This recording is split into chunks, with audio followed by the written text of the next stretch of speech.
Okay, so we're going to move on to limited English proficiency, although we've discussed this a little bit, and also bilingual students and bilingualism. Your longtime friend and colleague, Dr. Maria Carlo, describes your input and direction on the National Research Council panel as pivotal in bringing attention to the reading needs of English language learners and to the value of native language instruction. She notes that the report would have been very different on that matter had it not been for your vision and credibility as a researcher on the topic. Topics to which insufficient attention has been paid, but for which there already exist promising theories and research and methodologies. You've addressed gaps in population coverage, research questions that are of strong interest to particular constituencies, and so forth. What are your current beliefs about language policies in the U.S.? My current evaluation of language policies in the U.S. is that official policies, official support for or prohibition of bilingual education are often misguided, but ultimately I don't think changing the prohibition against bilingual education would radically change the situation for dual language learners. In part because as long as the accountability system focuses on English, bilingual education is going to be downplayed and undervalued.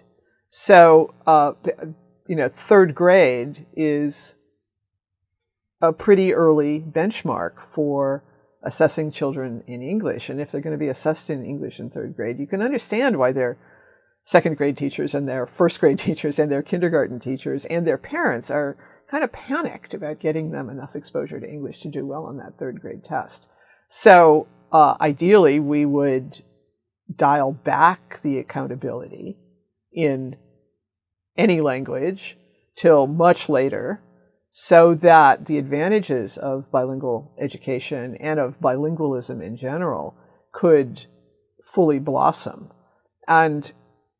But the policy of having bilingual ed or not isn't so much the issue. The fact of the matter is that in places where bilingual education is promoted, it's often middle-class kids who benefit more from it because they're not at danger of failing those third grade tests.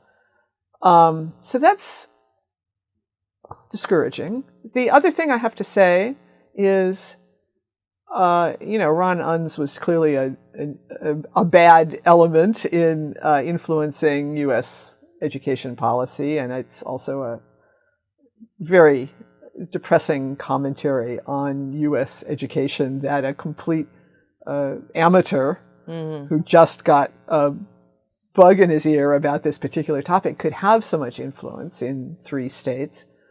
But he was not entirely wrong. There were a lot of really bad bilingual programs, and it wasn't hard for him to go with the San Jose Mercury to find a few bad ones and show how bad they were. So if we don't have very good guidelines for what good bilingual programs should look like and how well they should be implemented, then having the policy that bilingual education is available to parents is not by itself going to be helpful.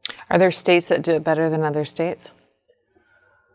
That's a good question. I don't really know the state level data well enough to know. I mean, the fact that bilingual education is generally supported in Texas is actually, I think, a good progress, a good thing.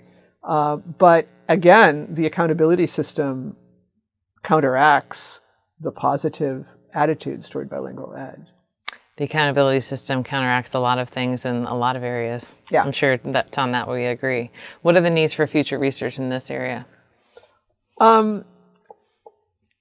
It's not impossible to expect, I think, that the larger cultural context in the U.S. will shift, and becoming bilingual or being bilingual will be a more generally valued skill. Right. So that would be wonderful, because the kids who are most likely to be successful at bilingualism are, of course, immigrant kids, kids who start out with a language other than English. English is kind of like a birth defect or something. If you're born with it, it's very hard to get out of it. But kids who are born with the opportunity to learn another language first are the ones who are the most likely to become bilingual at all, and good bilinguals in the long run. But I think research, but those kids are also, there's a lot of magical thinking out there about how easy it is for kids whose parents speak another language at home to be bilingual. And I think the domains of research that are going to blossom in the next 10 years will be getting very, very clear about all of the more complex comprehension skills that are prerequisite to becoming an advanced speaker of any language. So academic language skills, recognizing linguistic markers of steps in arguments or of perspectives on points of view. And until we describe how complex that whole sort of what you might think of as the academic language system is, we won't recognize how much there is to learn after grade 3, and we won't, and how complex that is and how crucial to good reading and writing, how much it continues to develop through high school and college. I mean, if you look at kids' college application essays, they're naive and poor, right? The kids who get into Harvard write essays that any of us could look at and make better, because they're still only 18-year-old users of academic English. So that really analyzing and making clear that trajectory of what all the learnings are between that kids need to accomplish about using language in a sophisticated and appropriate manner between, say, age 10 and age 50, and then recognizing that same set of requirements is there for any other language. Right? So if you're going to really call yourself a Spanish-English bilingual, you can't just talk to your grandmother in Spanish until grade 3, right? When she dies. You have to actually have support for learning to read and learning to write in Spanish as well as in English up through the grades. In Spanish as an academic language. In Spanish as an academic and literate language. Okay. And we haven't yet, I think, fully come to grips with that in the educational system, but we also we need more research to fully describe what those trajectories are. Okay.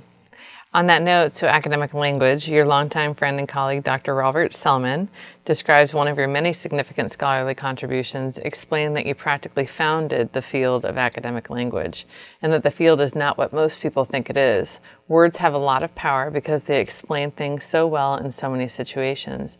You capture the importance of youth learning academic language vocabulary words.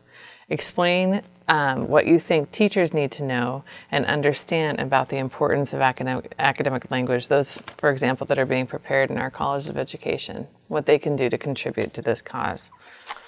I, first of all, would have to reject a little bit the sense that I founded the field of academic language. Bob is very generous, but I can think of a lot of people who would take exception to that claim. What would I like teachers to understand? Well, a very key element, I think, of academic language, and I would cite here the work of my colleague Paola Uccelli, who I think is making the progress on this right now, is using the right words, avoiding colloquial oral language features, speaking or writing in a way where there's a visible, larger structure to it. But I think what we don't often understand about kids is that they don't do that, in part because it involves kind of assuming a slightly different persona. It's like putting on a suit and tie linguistically. And there's no reason for kids to do that under most of the circumstances in which we interact with them in schools. Right? The conversations in which they are engaged with their peers, obviously they're not going to use academic language. That would make them ridiculous and the targets of ridicule. Teachers have to create in classrooms settings which are worth using academic language on. And I would argue that those settings are, for example, responses to questions of deep importance to the students, but also to the world, right? That students have to see that they are entering into a larger conversation, the beginnings of the conversation that citizens engage in as they consider who to vote for or how to influence government action. And that it's this assumption of the identity of someone who's consequential, someone whose thoughts are going to be taken seriously, someone whose opinions need to be backed up with evidence. That is then the context in which academic language becomes normal. It becomes the language in which you do that. And if you look at what goes on in classrooms, teachers ask questions that would never evoke academic language. They ask for facts, they ask for remembering, they ask for answers to math questions. They never ask questions like, gee, do you think there might be a better way to do that math problem? Or has somebody got a different opinion about whether Abraham Lincoln was the best president? And if they don't ask questions that are worth thinking about and worth defending the answers to, then they're never going to get academic language out of kids. They're never going to give kids an opportunity to practice and learn it. And what are the implications for students in terms of their definitions of self? The implications for students are that they never have a chance to try on these more weighty identities. And they, of course, then fail in implementing those identities, in assuming those identities, because they haven't had any practice in safe classroom settings in doing it. And this is again, it's a lifelong trajectory, right?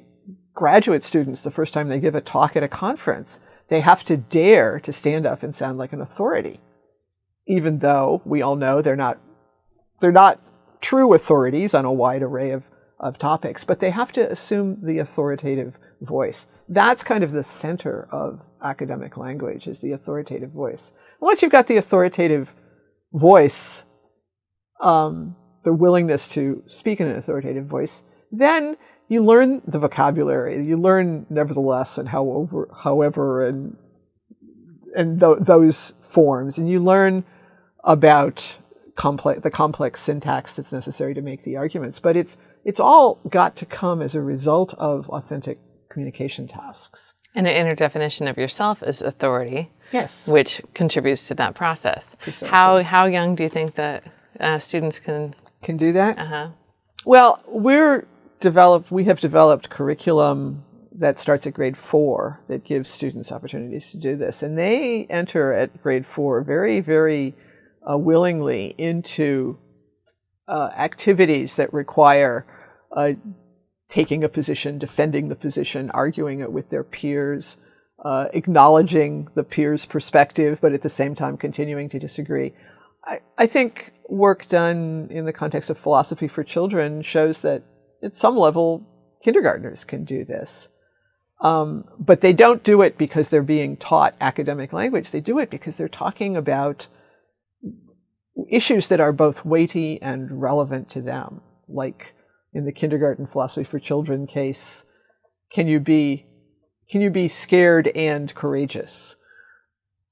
Or are you maybe more courageous if you're scared, right? And in the 4th grade curriculum, questions like, who gets to decide if you can swim in the pool, in the pond or not? Right? Who has can kids make that decision for themselves if they haven't gotten sick swimming there? Or should it be the health inspector who makes that decision even if nobody's gotten sick?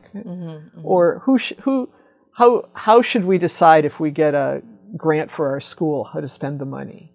Should we spend it on a new swimming pool, or should we spend it on fixing the leaking toilets? Right? So questions like that, which then are linked to important societal questions, like if there are extra resources in a community, should it be spent on housing immigrants, or should it be spent on building a new community center for the people who are already there? In terms of the research on this academic language at this point, in terms of use, are there different users in terms of particularly student populations? Different users, I think, well, obviously middle-class kids have some experience with this kind of talk from weighty conversations in the home, the dinner table conversations, where they're not allowed just to talk. They have to actually contribute and defend a position.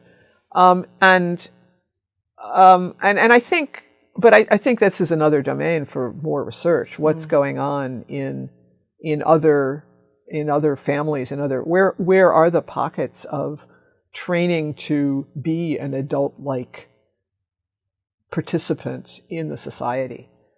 Pockets of potential. Okay. Your friend and colleague, Dr. Suzanne Donovan, explains that you do what it takes to get work that you think is important done well.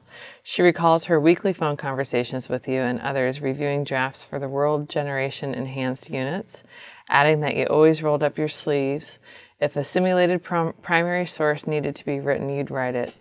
She notes that it obviously took a whole team to create the Word Generation project, but the materials reflect far more of your contributions than people might expect. Tell us about the Word Generation program. The Word Generation program is this 4th through 8th grade curriculum that is very much the product of a very large team. And it's a curriculum in which every unit, it's curriculum in promoting literacy, academic language and literacy, but every unit is organized around a dilemma. One of the things we discovered when we started with Word Generation, and we're thinking of it primarily as a vocabulary program. We've moved on a lot. It's morphed into something much broader than that.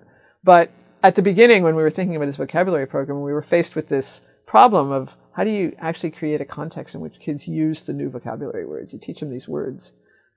They have to use them if they're going to learn them. But it's very hard to get authentic word use out of kids.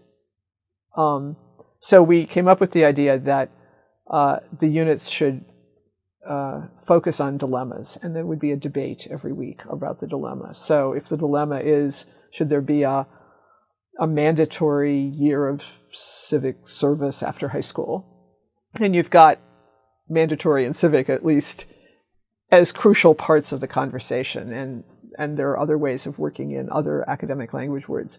So we tried this out. It was a very minor intervention in its first version, 15 minutes a day and 20-minute debate. And we quickly realized that the power of the program was the debate, right? I mean, the kids were learning the words, and they were reading some stuff that they wouldn't otherwise have read, and they were writing a little essay at the end of the week. But really, the excitement of the teachers and the students came from this debate piece. And when we talked to kids about it, it quickly became clear this is the only chance they ever get to say anything that they've actually come up with on their own in a classroom. They're really very quiet places, classrooms are for kids. They don't get to talk about interesting things very often. So after that first initial version, we expanded the program, took it down to 4th grade, expanded a number of units, made it much richer and much more connected to content standards. And but the basic principle remains that every single topic in social studies or in science, or sort of what we call the weekly, the light touch 15-minute a day versions, they all start with dilemmas. And the huge advantage of dilemmas is dilemmas rather than questions. The advantage of dilemmas is that teachers don't know the answer either. So the discussions that go on in the classroom kind of take the teacher out of the very center of it. The teachers make contributions, obviously, and they're crucial that they be there. But they don't have they can't sort of say, all right, you guys are right and you guys are wrong, because these are questions to which there are no real answers. And thus, they generate the most impassioned debates. Tell us about the related work on the Strategic Education Research Partnership. Word Generation emerged from the Strategic Education Research Partnership, which is an effort to do education research in a new way. This is not anymore such a very novel idea as it was when it got started in 2003. Actually, in 2000, again, it was a National Academy of Sciences effort. Suzanne Donovan led that effort. She was the project director and the first executive director of the SERP Institute. And the idea was, don't do research that emerges from academics' heads.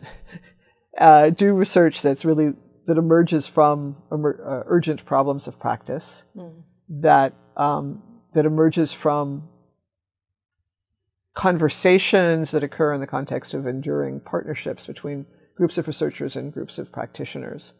So our work started out, the SERP project started out in Boston with Tom Pesant when he was superintendent here, and his desire that we focus on middle grades literacy and word generation, a vocabulary program, was a response to the fact that all the teachers whom we talked to, like, what's the middle grades literacy problem? They all said vocabulary. The kids don't know all-purpose academic vocabulary words. So we started there as a way of trying something out that we thought might get used, and the learnings along the way have, as I said, have kind of turned this into a very different, much richer, much broader and deeper program.